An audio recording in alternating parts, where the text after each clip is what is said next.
Amém, irmãos? Vamos orar para nós começarmos. Vamos agradecer a Deus por este momento, pela oportunidade de nós estarmos aqui aprendendo um pouco sobre a eclesia, sobre a casa do Senhor, sobre a obra do reino. Senhor Deus, Pai amado e querido, neste momento, Pai, diante de Ti, Senhor, nós apresentamos esta aula, Pai. Cada vida que está aqui, Senhor, que se propôs, Pai, a vir esta noite aprender um pouco mais, Pai. Todos nós aqui somos aprendizes, Senhor.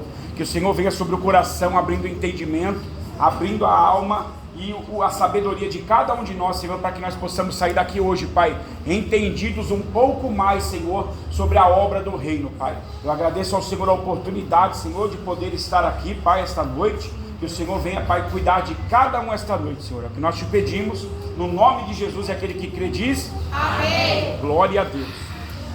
Nós vamos ler algumas passagens bíblicas. Nós vamos passar por algumas passagens bíblicas. E a passagem bíblica desta noite, que é a estrutura para nós partirmos para a aula, ela está em Marcos capítulo 3, versículo 13. Durante o decorrer aqui da aula, eu vou pedindo para algumas pessoas lerem uma passagem do texto, para nós acompanhando na base bíblica. Tem que ter base bíblica.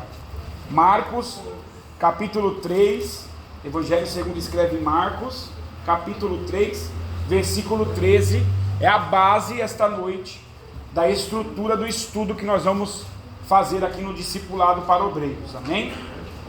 Eu vou pedir para a diaconisa Bárbara ler em voz alta, Marcos capítulo 3, versículo 13, para mim, por gentileza.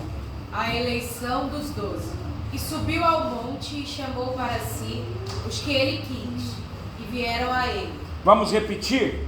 E subiu ao monte e chamou para si os que ele quis, e vieram a ele. Ou seja, Jesus chamou para si quem ele quis. Quem ele quis. Jesus chamou. Então, nós temos que entender que o primeiro passo para o ministério na obra do reino de Deus é um chamado. Nós fomos chamados para isso. Mas aqui no texto, ele concentrou 12.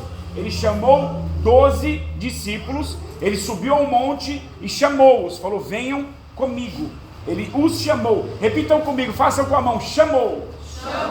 Chamou, façam com a mão, chamou. Vamos participar da aula. O ministério de Jesus Cristo começa com o chamado, e ele começa lá em João, no seu capítulo 1, chamando. Quando ele vai passando pela beira da praia e ele vê os pescadores, ele começa a chamar, e ele chama de 2 em 2. Ele chama João e Tiago, que são irmãos. Aí ele tromba Simão e André, chama os 2, e ele começa a chamar de 2 em 2. E lá em Lucas capítulo 10, vamos lá para Lucas capítulo 10.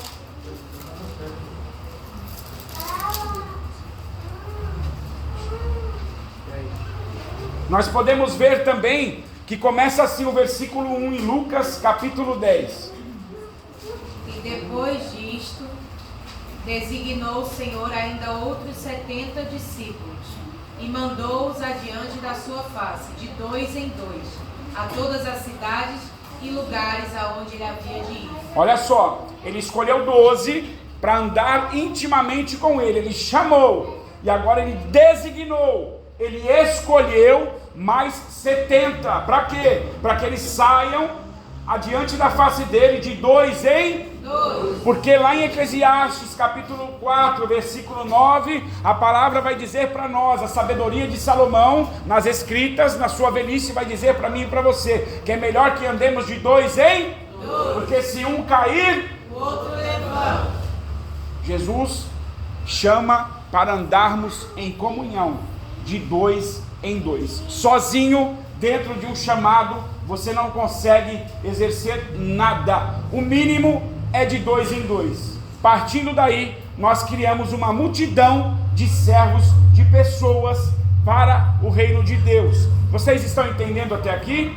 Nós estamos fazendo um discipulado para a preparação de obreiros.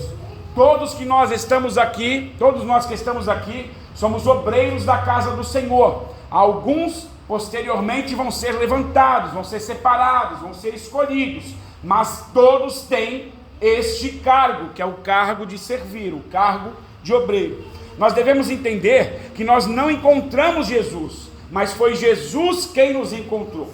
Tem pessoas que falam assim: eu encontrei Jesus no pior momento da minha vida. Não, quem te encontrou no pior ou no melhor ou em qualquer momento da sua vida foi Ele. Lá em João capítulo 15, versículo 16, Ele mesmo diz: não foi vós que escolhestes a mim, mas foi eu quem escolhi a vós. Foi Ele quem nos escolheu, Ele nos chamou para uma obra no seu reino. Então nós somos a Assembleia de Deus dos convocados. Esta é a nossa placa esta noite. Assembleia de Deus dos convocados. Nós fomos convocados pelo Senhor. Quem nos chamou foi Ele. E nós temos 4 chamados nesta convocação. Nós temos 4 chamados dentro desta convocação. O primeiro chamado é seguir Jesus. O segundo chamado dentro desta convocação é aprender com Jesus. O terceiro chamado dentro desta convocação é servir com Jesus. E o quarto chamado dentro desta convocação é reinar com Jesus. Nós temos 4 chamados. O primeiro, seguir. O segundo, aprender. O terceiro, servir. E o quarto, reinar. Sabe qual é o problema hoje das igrejas? Sabe por que tem muito obreiro caindo, muito obreiro doente, muitos de nós estamos depressivos, oprimidos, muitos de nós ficamos tristes? Porque dos 4 chamados que nós temos dentro de uma convocação, nós queremos só o último, nós queremos reinar com Ele. Ninguém quer seguir, ninguém quer aprender e ninguém quer servir. Nós fomos chamados para servir. Nós somos chamados para aprender, nós somos chamados para seguir a Jesus. E depois de tudo isso, o nosso galardão é reinar com Ele. Existe um processo para que nós possamos seguir a Jesus, e o processo é esse. As decepções das nossas vidas, ela vem porque nós esquecemos as primeiras convocações e queremos reinar. Ainda não é tempo de reinar, o nosso tempo hoje é de servir a Jesus. Nós fomos chamados como servos do Senhor para servir a Ele. O ministério de servir não nos faz maiores do que ninguém. O ministério de servir não nos diferencia por cargos eclesiásticos. Mateus capítulo 20, do versículo 20 ao 26. Quem encontrar, leia por favor. Mateus capítulo 20, do versículo 20 ao 26.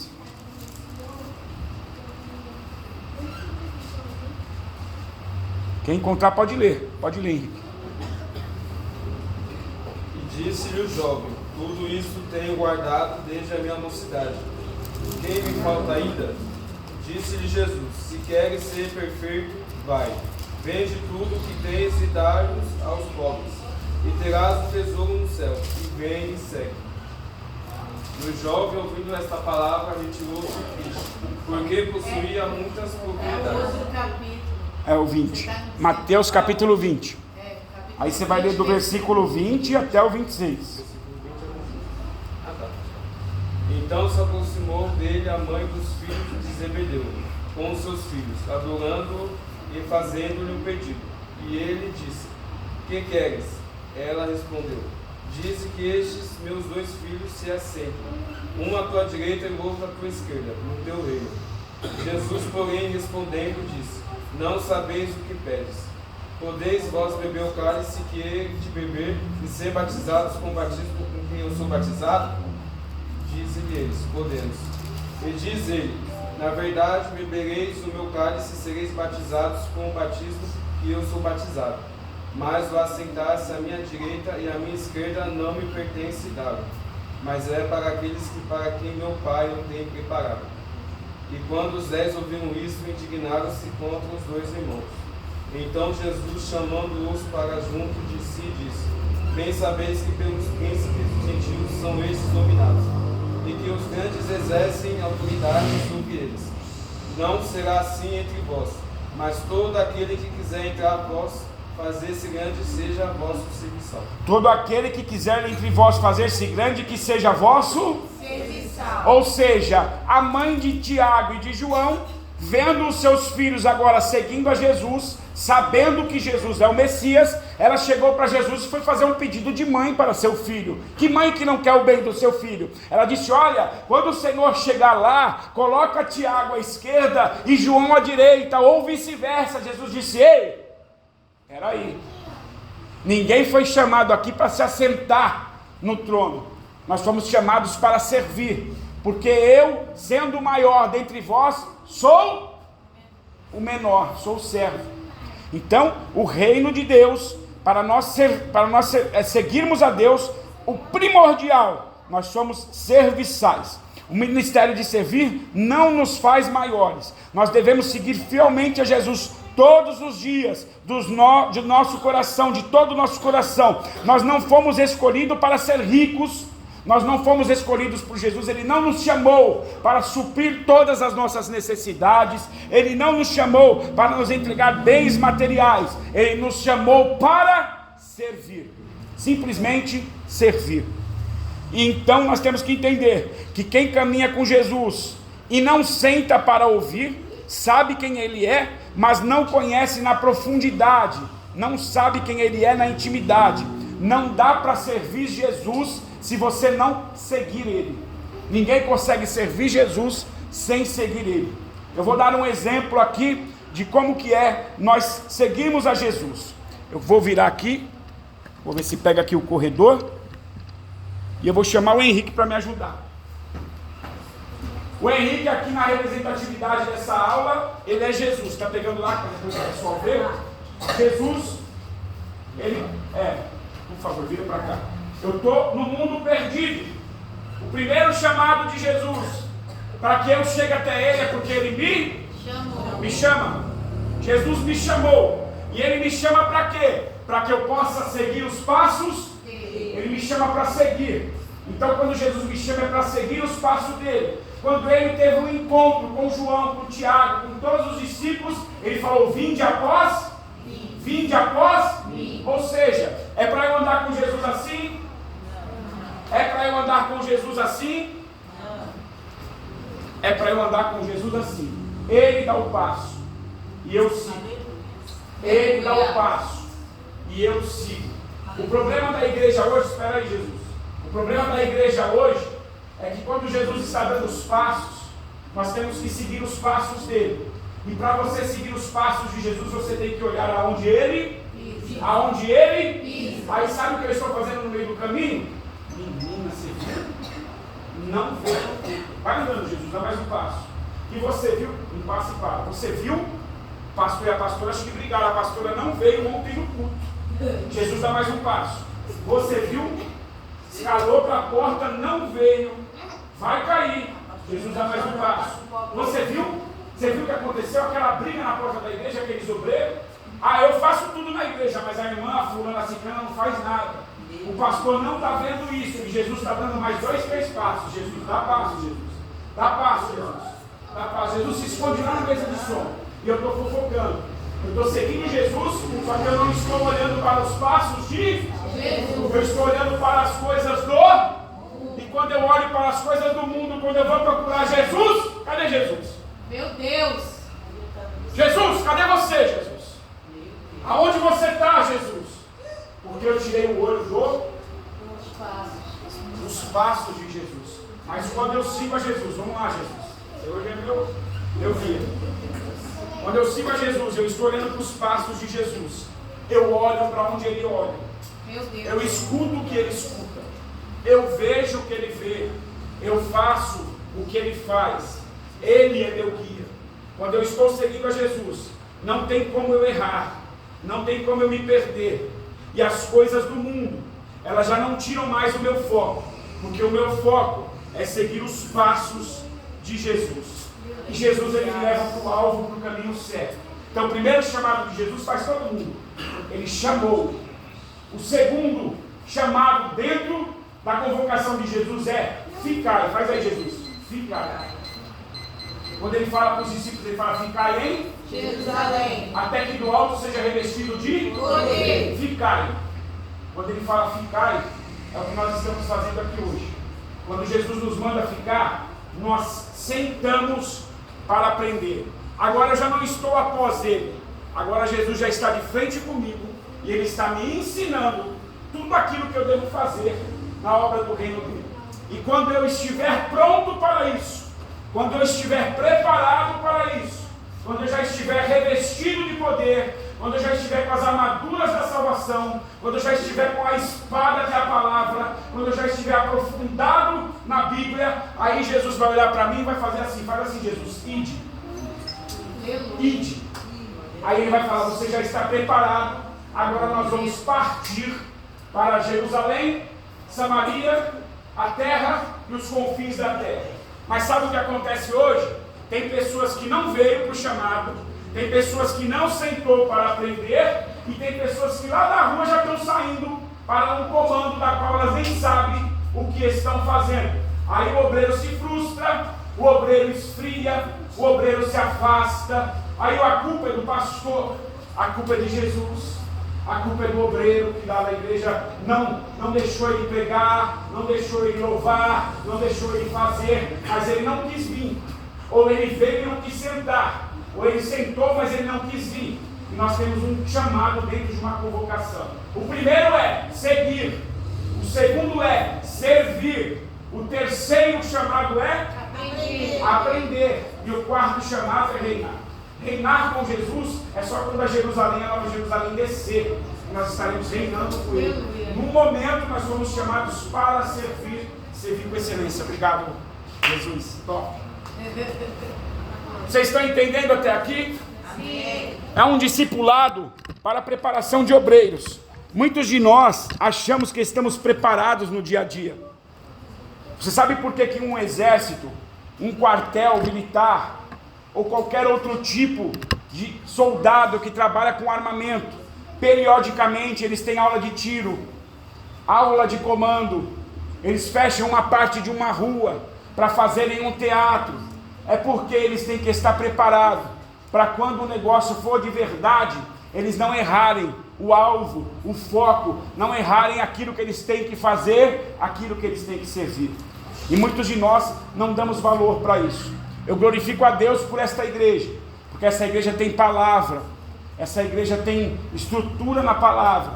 O pastor Credimilson, agora esse ano, Deus deu para ele o despertar da sabedoria. Partindo disso, ele vai dar aulas, nós vamos preparar mais discipulados. Então, seguir, isso se chama salvação. Aprender, isso é discipulado, é o que nós estamos fazendo aqui. E servir, isso é o nosso ministério. Qual é o seu ministério na igreja? Servir. Jesus, ele nos acena, vinde, ele nos chama para a salvação, ele manda nós ficarmos. Lucas 24, 49, ficar em Jerusalém, para quê? Para que nós possamos aprender. E aí, depois disso, ele fala para nós, ide. Mateus 28, 19, ide todos os povos, a todas as nações, e pregai o evangelho a todos os povos. Não tem como você passar pelo processo e pular ele. Primeira coisa é você vir. Segunda coisa é você sentar para aprender. A terceira coisa é você ir. Mas dentro desse todo esse chamado, você tem que estar servindo. O problema é que muitos, como eu já disse, muitos estão indo sem produzir nada. O vocabulário de Deus, ele é diferente do nosso. O vocabulário de Deus, os caminhos dele, os pensamentos dele são mais altos que os caminhos dele são diferentes do nosso. Servir o reino, enquanto para o mundo é humilhação, servir, para o reino é honra. Você servir no mundo é uma humilhação. Você servir no mundo é humilhante, mas você servir no reino é uma honra. O seu galardão não vai ser pelo que você sabe, não vai ser pelo jeito que você louva. O seu galardão vai ser pelo que você serviu. A forma com que você serviu o reino de Deus serão os galardões que nós vamos herdar na eternidade. Quando ele fala, vinde após mim, é a primeira posição que nós temos. Lá em Mateus 4,19, ele fala, vinde após mim. E quando eu começo a seguir ele, como eu já disse aqui e repito, o meu futuro ele não está condicionado ao mundo. Atrás de Jesus nós não vemos o que está acontecendo ao redor. Nós temos que focar nos passos dele.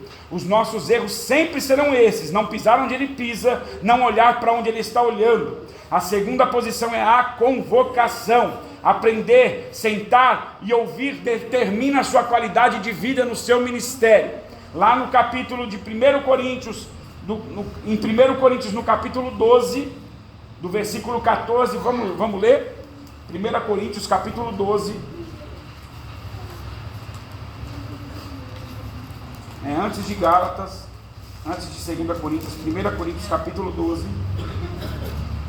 está escrito assim, do versículo 14 ao 31, eu vou ler.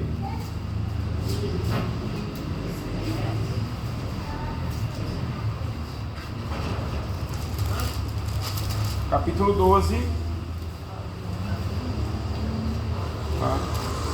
no capítulo 12, 14, eu vou ler alguns versículos só para a gente entender. Paulo, ele está escrevendo a carta de 1 Coríntios, a segunda carta aos Coríntios, para uma igreja de uma cidade chamada Corinto, uma igreja que ele deixou ela sólida, uma igreja que ele deixou ela estruturada na palavra, uma igreja que ele deixou ela consolidada com pastores, com obreiros. E Paulo agora ele tem que escrever cartas a Corinto, porque está havendo divergências, pessoas estão dentro da igreja e não querem servir, pessoas estão distorcendo a palavra do evangelho. Olha isso, hein, igreja primitiva. E Paulo agora ele escreve a Corinto, e olha o que ele escreve no versículo 14: porque também o corpo não é só um membro, mas muitos. Se o pé disser, por que não sou mão, não sou do corpo, não será por isso do corpo? E se a orelha disser, por que não sou olho, não sou do corpo, não será por isso do corpo? E se todo o corpo fosse olho, onde estaria o ouvido? E se todo o corpo fosse ouvido, aonde estaria o olfato? Mas agora Deus colocou os membros do corpo, cada um deles como quis. E se todos fossem um só membro, aonde estaria o corpo? Agora, pois, há muitos membros, mas um corpo. E o olho não pode dizer à mão, não tenho necessidade de ti, nem ainda a cabeça aos pés, não tenho necessidade de vós. Antes, os membros do corpo que parecem ser os mais fracos são necessários. E os que reputamos serem menos honrosos no corpo, a esses honramos muito mais, e aos que em nós são menos decorosos, damos muito mais honra. Porque os que em nós são mais honestos não têm necessidade disso, mas Deus assim formou o corpo, dando muito mais honra ao que tinha falta dela, para que não haja divisão no corpo, mas antes tenham os membros igual cuidado um dos outros, de maneira que se um membro padece, todos os membros padecem com ele. E se um membro é honrado, todos os membros ou seja, nós somos um corpo onde Cristo é o cabeça. Ele é o cabeça, a cabeça é o cérebro, é ela que dá o comando para todo. Então nós fazemos parte de um corpo. Quando nós falamos fazemos parte de um corpo, nós não fazemos parte de um corpo da Igreja Assembleia de Deus da Missão, nós fazemos parte de um corpo da Igreja Geral de Cristo. Então nós somos um corpo. Quando você está com dor de garganta, sua garganta está muito inflamada, a sua garganta está muito ruim, você já tomou todo tipo de remédio, a sua corrente sanguínea não conseguiu resolver o problema, você vai até um médico, o médico vai falar, já tomou tal remédio? Já tomou tal remédio? Já tomei, doutor. Quanto tempo você está assim? 15 dias. Ele vai te aplicar uma injeção. E ele vai te aplicar a injeção na garganta, é isso? Não. Aonde que é? No bumbum ou no braço. Ele te aplicando a injeção no bumbum e no braço, esta parte, este membro do seu corpo, ele vai se encarregar de levar até a sua garganta a cura que ela precisa. O corpo é isso. É melhor você sentir dor. Se você não gravar nada dessa aula, grave isso, como um obreiro. É melhor você sentir dor para curar alguém do que você ser a parte enferma do corpo, que necessita do remédio. Porque ser obreiro vai fazer você sentir dor. Ser obreiro muitas vezes vai fazer doer em você, para que você possa curar alguém, para que você possa socorrer alguém, para que você possa ajudar alguém. E é esta parte do corpo que nós temos que ser. Porque o bumbum fica dolor, o braço fica dolor, para ajudar uma parte do corpo que está enferma, que está doente. Então vamos ser a parte do corpo que está com dor, não a parte do corpo enferma, porque a dor, Deus ajuda você a curar. Vocês estão entendendo até aqui? Vamos entrar na apostila? Discipulado para preparação de obreiros. Nós estamos gravando aqui o vídeo. Esse vídeo depois nós vamos postar no grupo da igreja. E eu agradeço de coração a cada um de vocês que vieram até aqui esta noite, que se propuseram a estar aqui. Isto não é em vão. Isto que nós estamos fazendo aqui esta noite não é em vão. Nada que você faça para o reino é em vão. Porque nós sabemos que dentro da convocação temos 4 Que o primeiro é seguir, o segundo é aprender, o terceiro é servir e o quarto é reinar. E nós temos que servir para aprender, servir para seguir, porque sem servir não tem como seguir, e nós temos que fazer tudo isso para no final reinar com Jesus. Preparação para obreiros. Eu vou estar lendo o começo aqui, a diaconisa Bárbara na introdução. Preparação para obreiros. Preparar obreiros para o serviço do Senhor em nossas congregações, dar o crescimento em qualidade ao ministério das nossas igrejas, evitar os escândalos no corpo de Cristo e orientar a vida ministerial dos amados irmãos. Introdução. Sempre foi necessário ao ministério das igrejas evangélicas um curso preparatório para obreiros. Tudo em virtude do crescimento ministerial que tem ocorrido nas igrejas e da crescente onda de mundanismos que tenta invadir as congregações em nosso país e ao redor do mundo. Como se vê, este trabalho não está voltado ao simples conhecimento teológico acerca das doutrinas cristãs, mas o objetivo principal é preparar o obreiro nas funções ministeriais. Haja vista que a estrutura social da igreja tem tomado muito mais forma do que a espiritual. Aqueles que têm aceitado a Jesus hoje já não se parecem nada com aquele que aceitava Jesus há 30 anos atrás. Geralmente ele conhece as leis civis dos códigos da igreja e às vezes algumas coisas da fé. É comum atualmente ouvirmos termos como ética, respeito, educação, cultura, etc., sendo exigido de nossos obreiros por parte da igreja. Essa é uma característica do tempo presente. O lado social vai crescendo, enquanto o espiritual vai ficando para segundo plano. Isso deve ser combatido, e só com obreiros preparados isso será possível. É fácil observar pessoas tristes e frustradas por não receberem uma oportunidade ou não serem convidadas para esse ou aquele evento na igreja. A ideia com que esse estudo é mostrar o que a Bíblia nos ensina, pois é possível ser social e ser espiritual. Hoje o obreiro deve aprender que estar ligado ao corpo nem sempre é estar em espírito, às vezes é estar prestando atenção. Definições.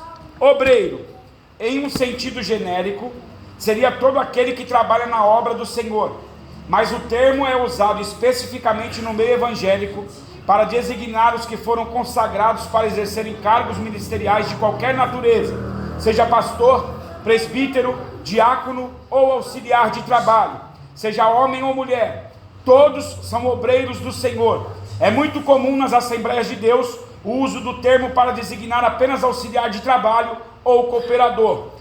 Obreiro, então, é todo aquele que pratica a obra do Senhor.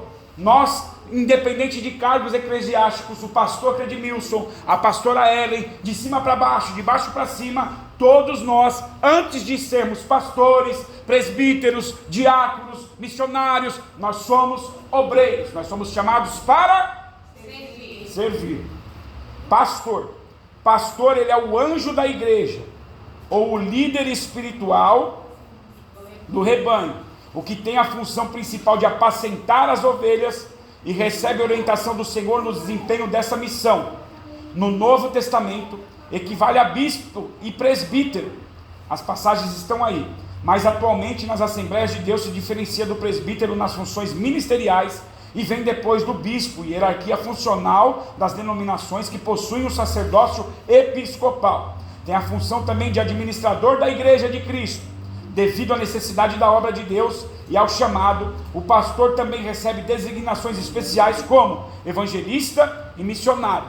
Ou seja, o pastor da igreja, ele é o pastor que vai pastorear as ovelhas. Então o pastor, ele não gera ovelha, o pastor, ele apacenta ovelha. O pastor, ele cuida das ovelhas. Quem gera ovelha é a própria ovelha. Ovelha gera ovelha. Para de ficar vendo a igreja vazia e achar que o pastor Credmilson não está fazendo o trabalho dele. Quem não está fazendo somos nós. O pastor Credmilson não tem a missão de encher o banco da igreja, trazendo novas ovelhas. Essa missão é nossa, é dos obreiros. O pastor Credmilson, a pastora Ellen, os pastores da igreja, eles apacentam, eles ensinam, eles admoestam, eles cuidam, eles tratam das ovelhas. Quem gera ovelha é ovelha. Então nós obreiros temos que gerar as ovelhas. Quando Pedro teve um encontro com Cristo, e Cristo pergunta para ele: Pedro, tu me amas? Pedro fala, eu te amo, Senhor. Ele fala o que para Pedro? Apacenta as minhas ovelhas. Aí ele pergunta a segunda vez, Pedro, tu me amas? Aí Pedro diz, Senhor, eu amo o Senhor. Aí ele fala, então apacente as minhas. Porque Pedro nessas 3 perguntas responde, e as 3 respostas de Jesus é essa: apacente as minhas ovelhas. Porque aqui Pedro já não é mais apóstolo só, aqui Pedro já não é mais seguidor só de Jesus, aqui Pedro não é mais só discípulo de Jesus, aqui Pedro já tem igreja, aqui Pedro já é pastor, aqui Pedro já prega. Então ele está dizendo, Pedro, você tem que apacentar as minhas ovelhas, não volta para a água pegar peixe, você agora é salvador de almas, é pescador de almas. Então o pastor da igreja, ele é, na Bíblia você vai ver algumas passagens bíblicas, como de pastor, você vai ver algumas passagens bíblicas em 1 Timóteo, no capítulo 3, e a passagem bíblica, algumas vezes, Paulo escrevendo aos pastores, vai chamar de bispos, Paulo escrevendo aos pastores, vai chamar de presbíteros, Paulo escrevendo aos pastores, vai chamar de próprio pastor. Então, o pastor, presbítero e o bispo são cargos iguais, mas que a Assembleia de Deus, na sua doutrina, ela diferenciou. O pastor Credimilson é o pastor, eu sou o presbítero, eu sou um pastor auxiliar. Eu olho as coisas para o pastor e eu aconselho o pastor naquelas coisas que eu estou vendo. E o pastor vai orar a Deus para aquilo que eu estou mostrando para ele, se for da parte de Deus, ele vai executar. E assim é os cargos eclesiásticos da igreja. O bispo, ele é numa reunião, numa assembleia, ele é selecionado quando a igreja é muito grande, tem outras filiais, ele é selecionado uma pessoa. Vamos supor que o pastor Credimilson agora inaugure mais 10 igrejas, e eu creio nisso, e ele agora tem 10 pastores, então a igreja numa assembleia convocada vai exercer a função de votar no pastor Credimilson como um bispo. E o pastor Credimilson agora, ele é um pastor-chefe dessas 10 igrejas, onde tudo que acontecer nelas tem que passar pelo crivo do pastor Credimilson, que é o bispo, que é o geral da igreja. Mas todos esses cargos têm a mesma função. Evangelista. Evangelista equivale ao cargo de pastor e muitas vezes é chamado de pastor evangelista. Tem a função de coordenar os trabalhos de evangelismo na área da influência da igreja local e pode também ser enviado para abrir ou dirigir algum trabalho de oração ou até mesmo alguma congregação, pontos de pregações, por exemplo. A passagem bíblica para evangelistas está em 2 Timóteo capítulo 4, versículo 5. 2 Timóteo 4, 5. Alguém pode ler? Vamos ler só essa aí, de evangelista.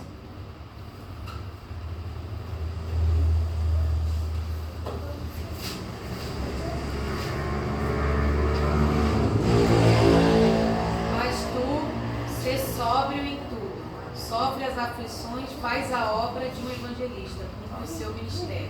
Aqui Paulo está escrevendo uma carta para Timóteo. Paulo está preso em Roma, Timóteo é um pastor, Timóteo está cuidando das igrejas para Paulo, e Paulo escreve a ele, Timóteo, seja sóbrio nas suas ações, faça tudo com excelência para o Senhor, como um evangelista. Então o pastor, o evangelista, eles têm um cargo equivalente a de um pastor.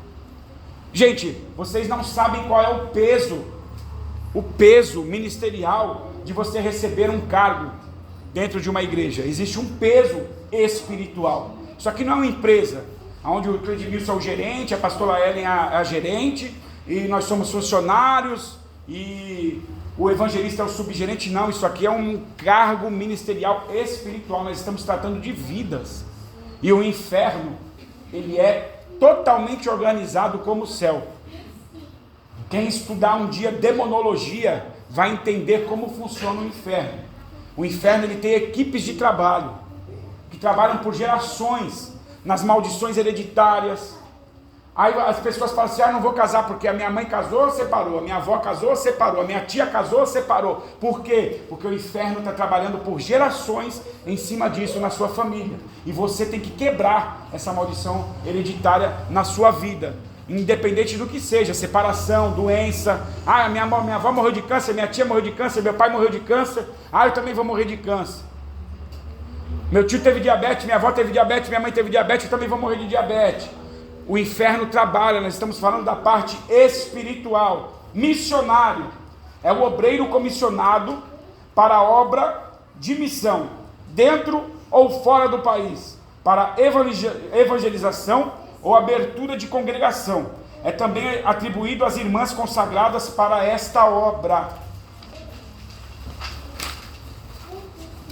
Missionário, nós vamos tratar de missões, a gente fala de Paulo. Paulo, ele teve 3 viagens missionárias na vida dele. Quem são os missionários da igreja? Todos. Todos são missionários. Todos nós temos o cargo de missionário. O missionário é aquele que vai, é aquele que busca almas, junto com o evangelista. Então, quando você está fazendo missões, você está sendo um missionário de Deus. É lógico que o pastor, ele derrama unção sobre algumas pessoas que Deus mostra para ele, que são pessoas resgatadoras de almas. Uns para evangelistas, outros para missionários. Paulo também trata isso na carta ao 1 Coríntios, no capítulo 14. Nós lemos no capítulo 12 sobre o corpo, que é a igreja, e no capítulo 14, Paulo já está tratando a igreja, cada um com o seu dom espiritual, tratando dentro desse contexto do corpo. Depois vocês leiam com calma, 1 Coríntios 14. Presbítero, o nome vem do grego que... Vocês estão entendendo até aqui? Todos vocês estão entendendo? Jovens, querem fazer alguma pergunta? Presbítero, o nome vem do grego que significa o mais idoso. Era o ancião responsável pela observância da justiça nas cidades gregas. No Novo Testamento, equivale ao pastor e ao bispo. E por essa equivalência, em muitas denominações atualmente, o presbítero se constitui em um auxiliar substituto, direto do pastor, e exerce funções administrativas e de ministro, responsável pelo ensino da palavra, aconselhamento, direção dos trabalhos da igreja, unção com óleo, entre outros. No tempo apostólico, o presbítero era o dirigente das congregações. Atualmente ele vem depois do pastor na hierarquia funcional. Diácono, o nome vem do grego e significa servidor. Entende-se nessa passagem que o objetivo da instituição dos diáconos era basicamente para servir as mesas. Mas devido à ascensão social da igreja, as funções dos diáconos tiveram seu caráter modificado. Embora mantenha a mesma essência, agora o diácono é o principal responsável pelos meios que fazem os cultos funcionarem, como água, som, limpeza da igreja, organização e anotações diversas, entre outras. Diante daqui exposto, o diácono é o cargo ministerial que melhor expressa a intenção do Senhor. O ideal é que todo obreiro, antes de alcançar qualquer função de maior responsabilidade ou relevância na obra de Deus, tenha passado pela escola do diaconato. Assim como Moisés passou 40 anos no deserto, aprendendo a servir em humildade, para só depois então ser enviado pelo Senhor para libertar e conduzir o povo de Deus ao deserto até a terra prometida. Diaconisa eu não vou ler, porque é o mesmo que diácono. E auxiliar de trabalho também não vou ler, que é o mesmo que cooperador. Algumas igrejas não tratam o obreiro com o nome de obreiro, trabalha ele como auxiliar de trabalho ou como cooperador, que é a mesma função do obreiro. Observação. Convém observarmos antes de iniciar o estudo propriamente dito, que o corpo de obreiro está sob a liderança do pastor e tem como atribuição principal liderar e organizar a comunidade dos remidos, sendo como auxiliares do pastor no desempenho de sua missão, que é a de conduzir o povo de Deus ao céu, para que haja organização, e por isso os obreiros obedecem uma hierarquia funcional eclesiástica, onde viria na seguinte ordem: pastor presidente, pastor auxiliar, evangelista ou missionário, presbítero, diácono, auxiliar de trabalho. Convém lembrar que a hierarquia aqui exposta é apenas funcional e não pessoal, é apenas para fim de organização do trabalho. A hierarquia no reino de Deus obedece ao critério humildade. Conduta de obreiros nas atividades da igreja. Bárbara, você pode ler? É durante o culto e eventos da igreja que o obreiro mais tem contato com os membros, de uma forma geral. É nesse momento que ele é observado e julgado por suas atitudes pela igreja. Podemos minimizar ao máximo danos causados pelo julgamento precipitado, observando além daquilo que a Bíblia coloca como requisitos para o ministério e das tarefas específicas do obreiro. Alguns procedimentos diante da igreja que passaremos a seguir. Todas as recomendações apresentadas aqui devem ser seguidas por todos os obreiros, seja homem ou mulher. Basta que esteja a serviço do Senhor. Aspectos pessoais. Apresentação individual. Está em qual página? Peraí. Na próxima. Qual é a página próxima? Depois de conduta. Página 3? Aspectos pessoais. É. Apresentação individual. Aqui fala da roupa, né? Pode ler, desculpa interromper. O número A, a letra A. Por favor, eu me perdi. Qualquer empresa ou instituição zela pela apresentação dos seus funcionários, porque isso é um cartão de visita. É correto afirmarmos que a roupa não salva, mas também devemos observar na casa de Deus o que a Bíblia chama de ordem e decência. Detalhes como roupa limpa e passada, barba bem feita, cabelo cortado, sapato engraxado, unhas cortadas podem fazer muita diferença diante de Deus e dos homens. Diante Glória de a Deus, glória pela a Deus. importância que demonstramos a tudo aquilo que se relaciona com Deus. Você está no ar ainda? Desculpa.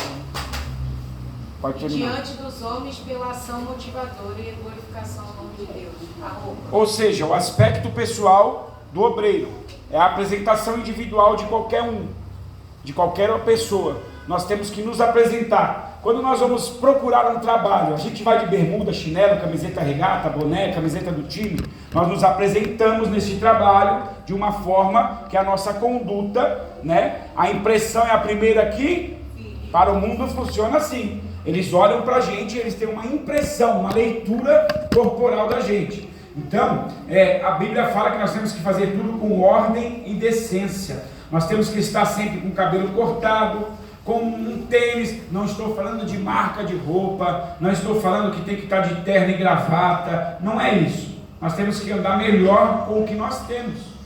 Eu fui comprar roupa, nós fizemos 6 anos de casado. Eu estou perante o altar de Deus.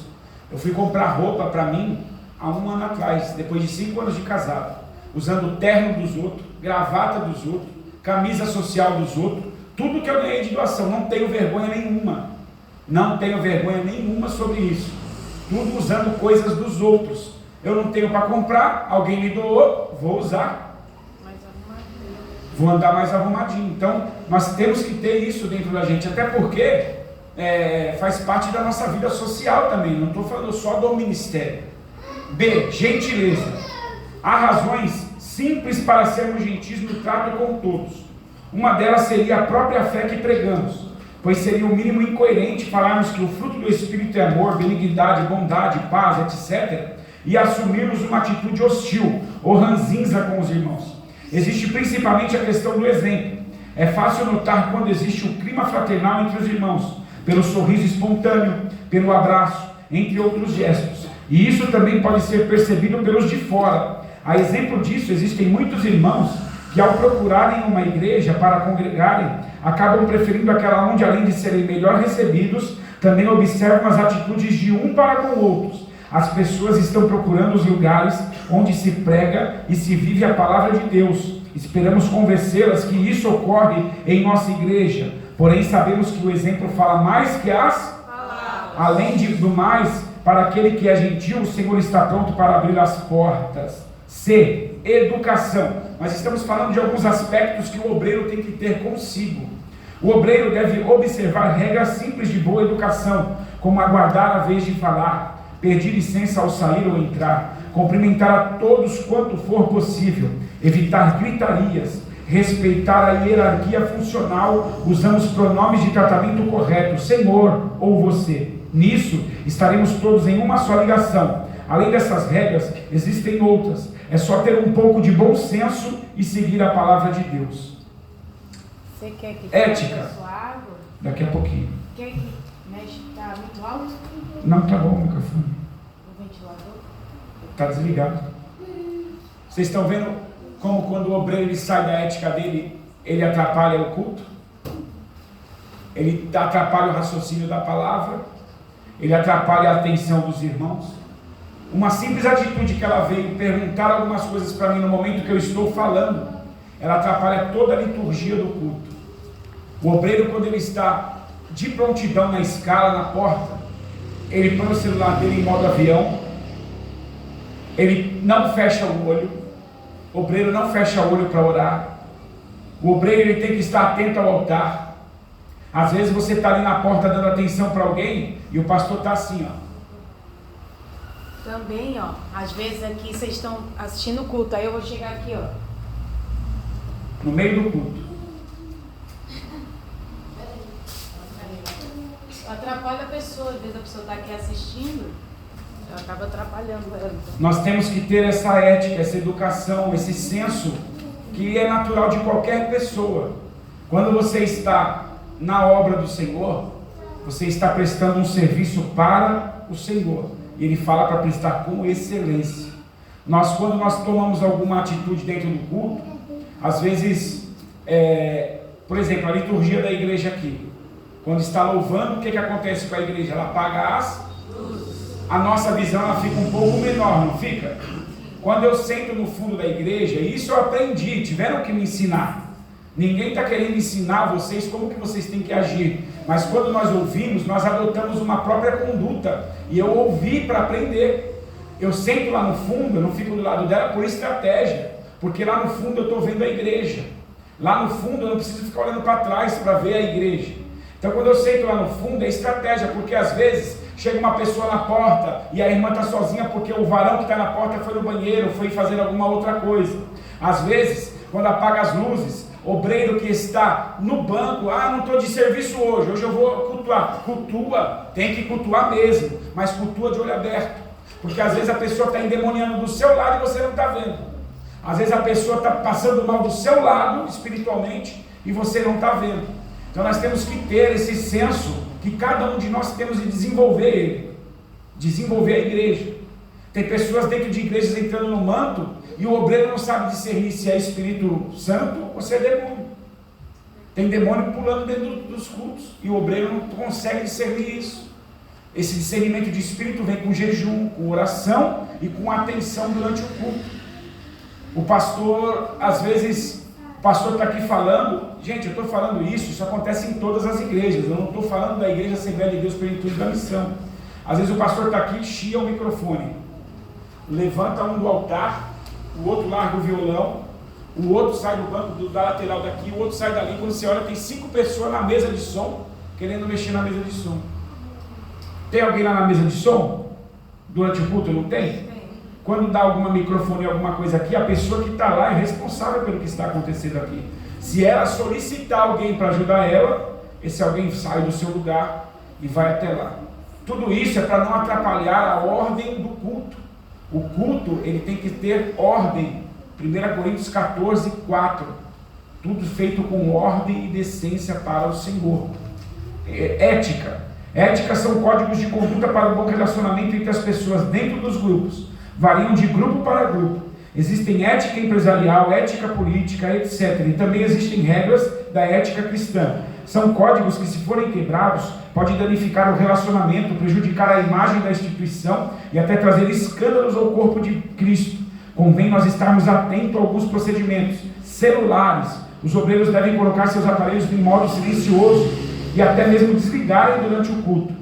Evitar conversas à parte com irmãs casadas ou entre obreiros casados e irmãs solteiras, a não ser que quando for necessário por breve período de tempo. Evitar beijos no rosto e abraços com as irmãs, que se conhecem há pouco tempo ou novas convertidas. Eu sou obreiro, sou casado, chega uma irmã solteira na igreja, eu vou abraçar a irmã, eu vou beijar a irmã, sem ter intimidade com a irmã. A irmã pode ser que o marido dela está na igreja e também não seja convertido, ou vice-versa.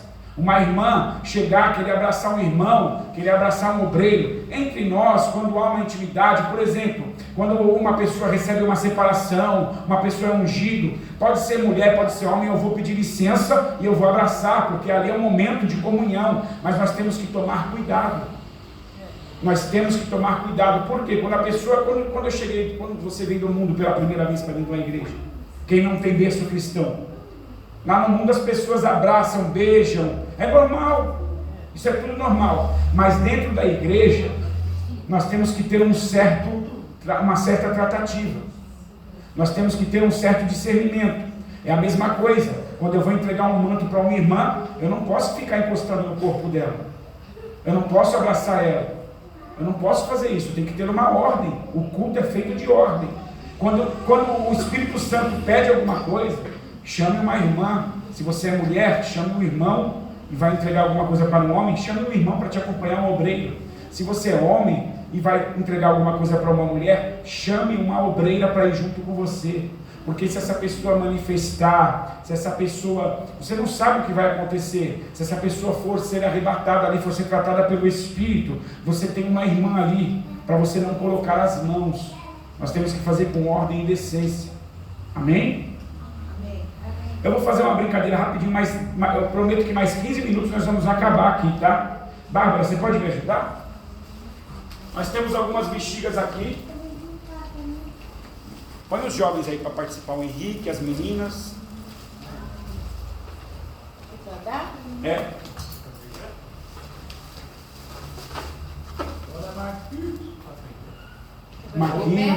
Marquinhos.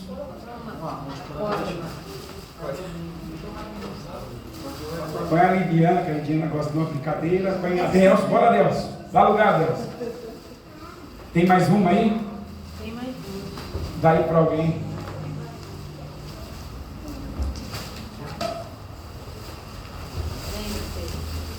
Gente, não tem segredo. O que a gente está fazendo aqui é uma aula simples, é uma aula simples. Eu preciso de uma bexiga. Pega aquela ali no chão, por favor, embaixo da cadeira aqui, ó, para mim. Pega o palito, Bárbara, por favor. Ela tem até uma Aqui cara. Pega os palitos, por favor. Desenharam uma cara. Só uma rapidinho, palito. Eu fico com você dá um para cada um. Gente, é coisa prática, só toma cuidado para vocês não palitar o dedo aí, tá? Não, Espera um pouquinho. Nós vamos ser o mais rápido possível para a gente voltar aqui para a apostila, tá? Isso aqui é um exemplo prático. Um exemplo prático. Todo mundo com o palito? Sim. Todo mundo com o seu palito? Sim. Então bora. Acabou? Não.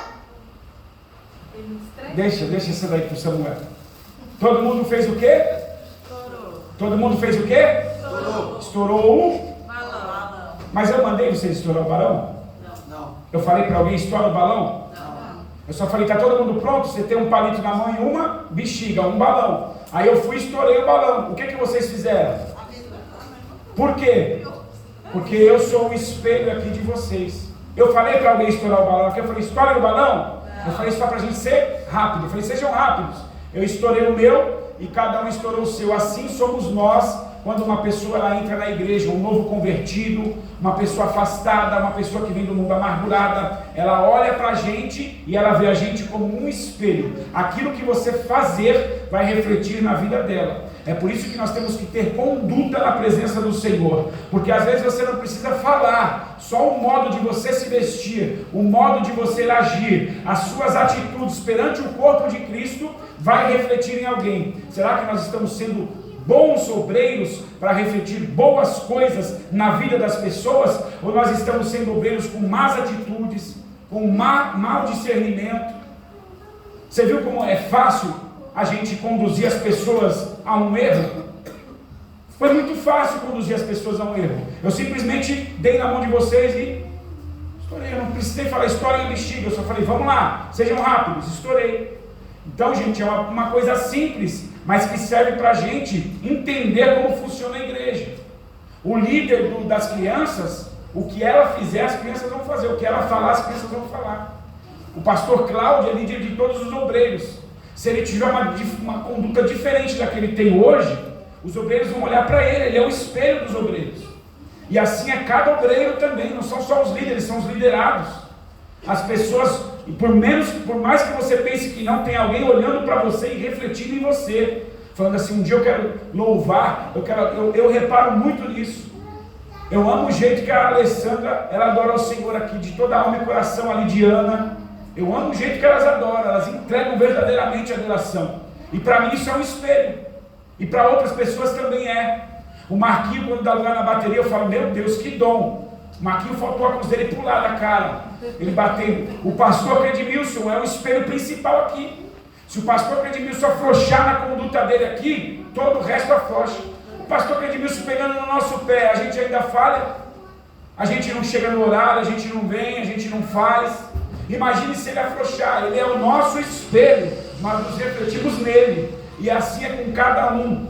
As pessoas elas olham para a gente e elas ficam identificando algo na gente, e que seja algo bom. Amém? Vocês estão entendendo até aqui?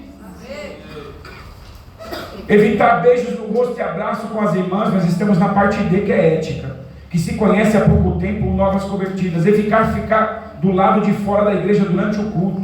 Evitar andar sem necessidade no meio da igreja durante o culto. Ser breve nas oportunidades, evitando principalmente histórias particulares ou infindáveis. Nas oportunidades, nunca se referir ao problema particular de um irmão, por mais que você tenha conhecimento do problema dele e que todos tenham conhecimento. O que é isso? A Bárbara chegou para mim e falou para mim, eu já falei com o pastor, isso é um exemplo, tá, gente? Eu já falei com o pastor, um mês atrás eu caí, bebi uma cachaça, e o pastor está me ajudando na oração. Aí eu venho aqui, numa oportunidade, e falo, gente, vocês aí, cuidado para não cair, a gente tem que tomar cuidado, ninguém é super-herói. Inclusive a diaconisa Bárbara comentou comigo mês passado, ela teve um problema com bebida, mas graças a Deus o pastor está acompanhando ela. Eu não posso fazer isso. Use você como exemplo. Todos nós temos uma história. Use a sua história como exemplo. Por mais que você tenha intimidade com o obreiro, com a obreira, com a pessoa, use a sua história como exemplo. O pastor, ele pode falar. O pastor, ele pode falar, porque ele é o pastor, ele é um anjo da igreja. Ele pode falar. Se o pastor falar, Marquinho aí uma vez falhou, não é Marquinho? Aí Marquinho está firme agora? Ele pode, ele é o anjo da igreja, eu não posso. Ninguém pode. Nós temos que tratar de nós. Não chamar a atenção de obreiros diante da igreja. Deve-se falar em particular na presença de outro obreiro ou nas reuniões. Evitar o uso de apelidos e respeitar a dor dos outros. Ao orar em grupo, deve ser feito com ordem e em comum acordo com os irmãos para evitar falatórios sem objetivos. O pastor, isso aí acontece em várias igrejas, tá? O pastor Edmilson fala, gente, a irmã Joaninha está internada no hospital e nós vamos orar agora pela vida da irmã Joaninha. Vamos se pôr de pé todo mundo e vamos orar pela vida da irmã Joaninha. Aí você está prestando atenção, eu como obreiro eu tenho que estar ligado, estou prestando atenção, o irmão está falando, Senhor, vai lá, Senhor, abre essa porta de emprego, Senhor, Senhor, ressuscita, Senhor, a minha mãe, Senhor, vai na casa do meu irmão, Senhor. Está totalmente fora daquilo que foi ordenado. A oração é uma comunhão, Senhor, em comunhão com a oração dos irmãos, conforme o pastor nos designou, nós estamos orando aqui pela irmã Joaninha. Vai lá naquele hospital, Senhor, faz a tua vontade. Se for curar ela, cura. Se for tratar ela, trata, Senhor. Se for levar ela, que dê tempo ela, Senhor, se arrepender dos pecados e aceitar a Ti. É comunhão de oração. Vocês estão entendendo? Sim. Evitar qualquer atividade que tire a ligação do culto, como trocar uma lâmpada, arrastar uma mesa, afinar uma guitarra ou bateria, salvo o que for necessário. Todo o preparo do culto deve ser feito. Acontece algumas coisas no culto que tem que ser feito na hora. Teve uma vez no culto aqui que o pastor Edmilson ficou ali na porta. Quem lembra disso? A porta do culto. Por quê? Se ele espera acabar o culto 10 horas da noite, 10 e meia da noite, ele não consegue arrumar, ele tem que dormir aqui dentro da igreja. Porque quem vai ficar? Todo mundo tem sua obrigação no dia seguinte. Então tem coisas que acontecem que a gente tem que fazer na hora, tem que resolver na hora. Mas tem coisas que não, igreja. A luz azul parou de funcionar aqui, a hora que apaga a luz. Aí eu vou vir, vou pegar duas cadeiras brancas lá, pôr uma em cima da outra, o culto está comendo aqui o louvor, e eu estou ali na lâmpada mexendo. É hora de fazer isso. Vai todo mundo ficar prestando atenção. Vai todo mundo se desligar, vai desantenar do culto e vai começar a prestar atenção no que eu estou fazendo. E tem uns que vai ficar torcendo, falando assim, será que vai cair? Vamos ficar olhando, ver se vai cair. Além dessas normas, nós poderíamos citar inúmeras outras, mas por hora essas parecem ser as mais comuns. O obreiro deve aprender que a ética a ser praticada entre os irmãos do ministério e desses para com os membros da igreja é aquela que leva em consideração a pessoa do próximo, seu nível social, seus costumes, seu patamar espiritual. Diante disso, entendemos que além da ética cristã, que é comum a todos os crentes, existe também a ética social e a cultural, que variam de indivíduo para indivíduo ou entre grupos. Nem sempre o que é certo para mim será para o meu irmão. Um exemplo clássico disso é aquele irmão que tem o costume de cumprimentar as irmãs com beijos no rosto, ou às vezes com abraços. Esses costumes vêm do convívio familiar e não representam nada para aqueles que o praticam, sendo apenas uma mera saudação. Mas sabemos que nem todos veem com bons olhos esse hábito, sendo então recomendável que não se use dessa prática no convívio entre os irmãos em Cristo, quando se tratar de novos convertidos ou irmãs, cujos maridos não são convertidos ainda. A manutenção da ética independe do que eu penso ou considero, e sim, leve em conta a palavra de Deus e o meu próximo. Postura. O obreiro representa a própria igreja e por isso deve ser sempre se manter uma postura condizente com o cargo, função ou atividade que estiver desempenhando. Precisa o obreiro estar atento a detalhes como a forma de estar sentado no ministério ou em pé na portaria. O obreiro deve evitar ficar encostado ou sentado de qualquer maneira. Deve manter uma postura ereta, decisiva e séria na sua função, mas sem perder a sua gentil presença. Também deve evitar conversas desnecessárias. Tudo que o obreiro fizer durante o culto deve ser em prol da realização deste, salvo em algumas ocasiões, quando algum assunto externo urgente requer a sua atenção. Atenção! No transcorrer do culto, o obreiro deve estar atento nas atividades do mesmo. Há situações que requerem atitudes imediatas, como falta de água para o ministério, som do microfone falhando, crianças fazendo bagunça na porta do banheiro, fio do microfone embolado, bêbado falando alto ou desvirtuando a atenção dos membros, entre outros. Milhares de situações possíveis. Por isso é necessário que o obreiro tenha atenção constante. Em contrapartida, é necessário que o obreiro mantenha também uma ligação espiritual. Como é praticamente impossível que haja atenção nos detalhes do culto e ao mesmo tempo na ligação espiritual, recomenda-se que a liderança da igreja mantenha uma escala de obreiros responsáveis pela execução do culto, onde seriam escalados 2 ou mais obreiros por culto, dependendo do tamanho do ministério e a disponibilidade de obreiros, para trabalharem no apoio direto à liturgia, enquanto outros ficariam livres para manterem a disciplina espiritual, se ligando na oração, nos louvores, na palavra e no agir do Espírito Santo. Essa escala não livra em absoluto os outros obreiros de atuarem, podendo ser acionados a qualquer momento para ajudar em alguma tarefa. Os obreiros devem a todo custo evitar o desligamento, desatenção, principalmente estando assentado ao ministério. O obreiro vai estar no apoio direto ao culto, ou vai estar em ligação espiritual. É estranho ver um obreiro no ministério ou na portaria com um olhar distante, distraído, disperso, talvez preocupado com alguma coisa ou pensando em algo que para ele no momento é mais importante ou interessante do que o culto. O ideal do culto é que todos estejam num só propósito, que é o de adorar ao Senhor, e os obreiros devem ser os primeiros a colaborar neste sentido.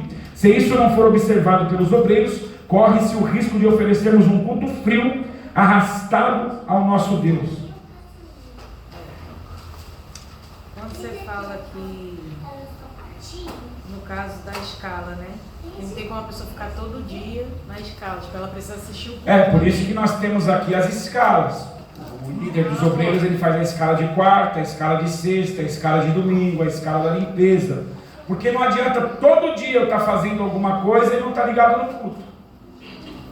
Quando for o seu dia de estar sentado, se liga no culto, porque é o momento que você está cultuando a Deus ali espiritualmente 100%. Quando for o dia da sua escala, é óbvio que você vai louvar, que você vai entrar no manto, que você vai participar do culto, mas você não pode se desligar da atenção de sentinela de estar no culto. Vamos pular para o M, pontualidade, que é o que, quando nós passamos aqui pela integração da igreja, o pastor mais cobra, que é que nós tenhamos comunicação e comunhão, e sermos pontuais. O quesito que rapidamente aparece no obreiro é a sua pontualidade.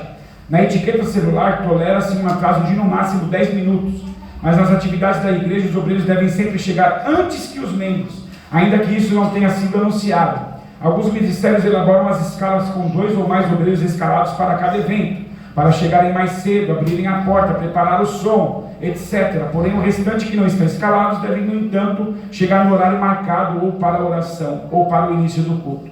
A pontualidade é um ponto fraco no movimento pentecostal. A maioria das igrejas pentecostais sofrem com atraso, geralmente ao iniciarem os cultos. O total presente na igreja é sempre abaixo dos 50% do total de membros. Uma forma de combater isso é o ministério trabalhar a questão da pontualidade.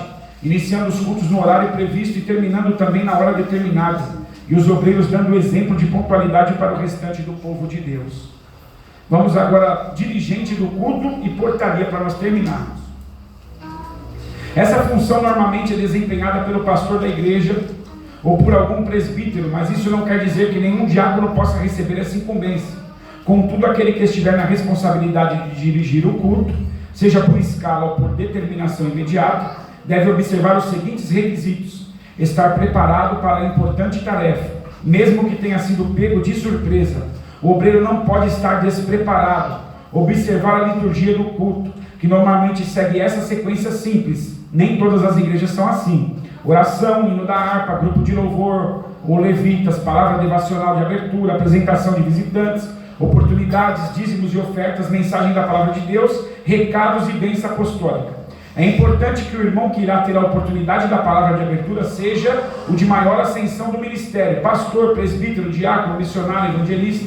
Não deve ser o mesmo que vai ministrar a palavra da noite. O dirigente pode a qualquer momento convocar a igreja para uma oração específica, mas é imprescindível que tenha a oração inicial, oração pelo preletor. Dirigente não prega, só dirige o culto. Pode até trazer uma oportunidade, palavra ou louvor.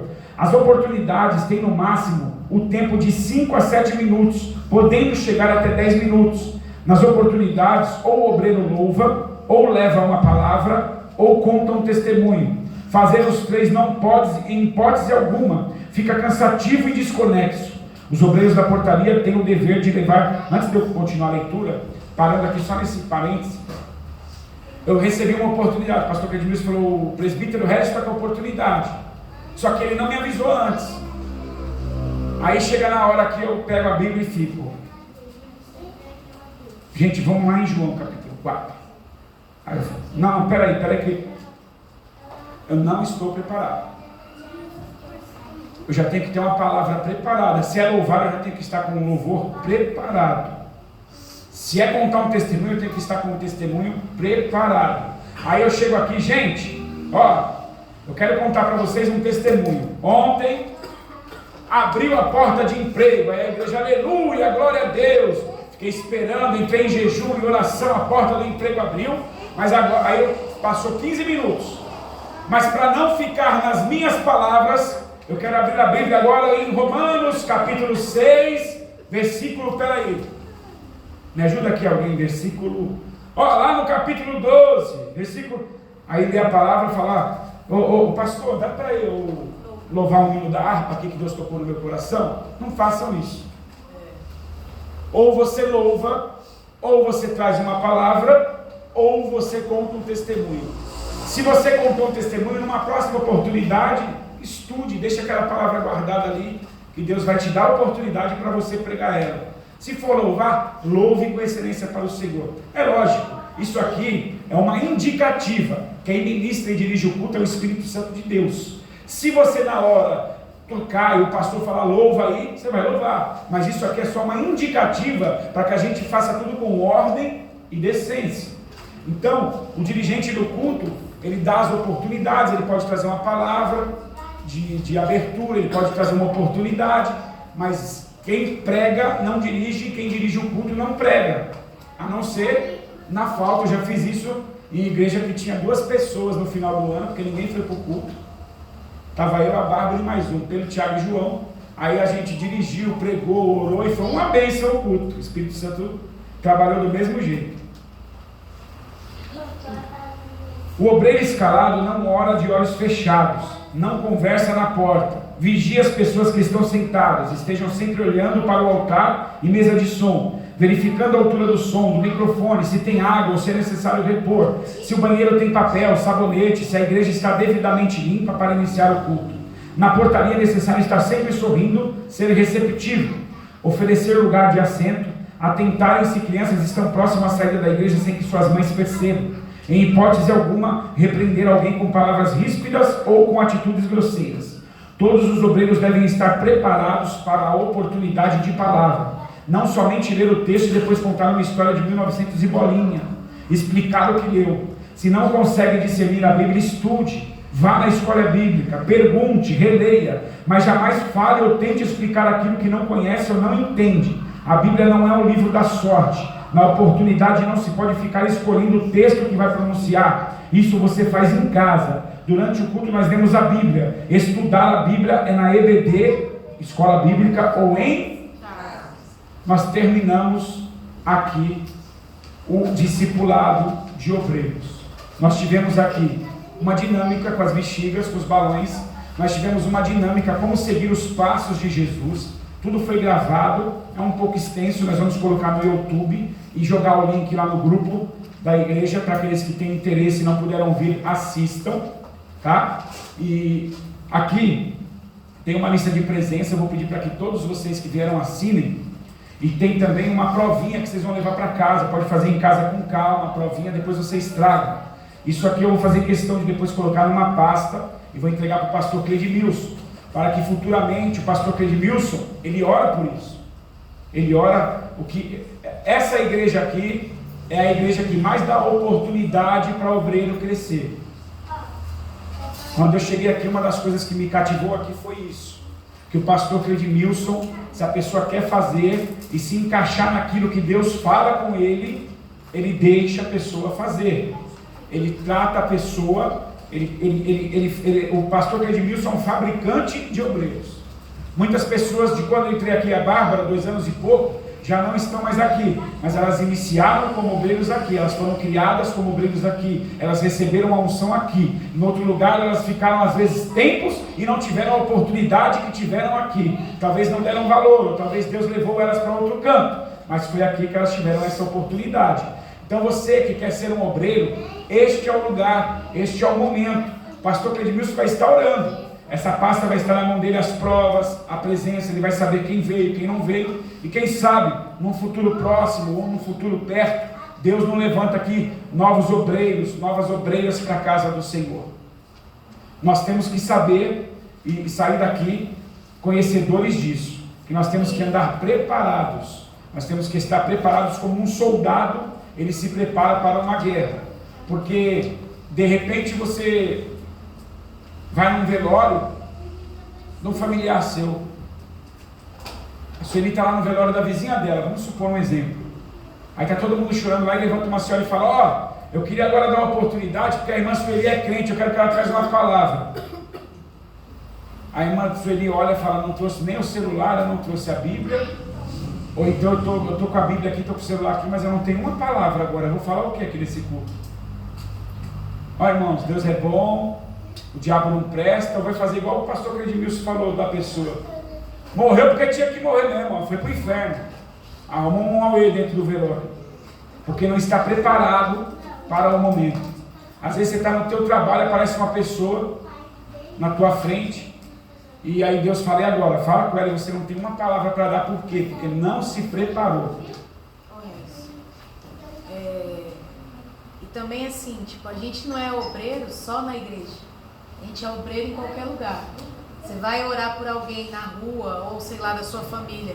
Aí você vai: ai Senhor, aí você fecha o olho. Você não sabe se a pessoa vai endemoniar, se a pessoa vai pegar no seu pescoço. Então você é sempre um soldado, você tem que estar sempre atento. A gente foi pro nosso negócio de casamento, viajar, e a gente chegou lá. Eu fui passear no final de semana que teve no Louvorzão, foi aniversário de casamento, a gente avisou os pastores com antecedência que nós estaríamos. Chegou lá, eu mais olhei do que passei. A dona do sítio depressiva, a vizinha dela depressiva, daqui a pouco ela chamou outra vizinha, daqui a pouco veio o cachorro, eu falei: Bárbara. Mas nós somos isso. Nós somos chamados para servir. Foi o que foi falado aqui no começo. O chamado é esse: primeiro ele chama, depois ele manda ficar, porque você vai aprender. Você chamou, você seguiu os passos, ficou, você aprendeu, é discipulado, e foi, você está pronto para ir aos confins da terra buscar mais almas para que elas venham para o chamado. Amém? Eu agradeço a minha oportunidade. O pastor Cledimilson encerra aqui. Fala algo da parte aí do Senhor, que o Senhor quiser, pastor. Encerra. Pessoal, se alguma coisa não ficou clara, se vocês tiverem alguma dúvida, me chamem no particular, podem contar comigo. Eu não sou detentor da verdade.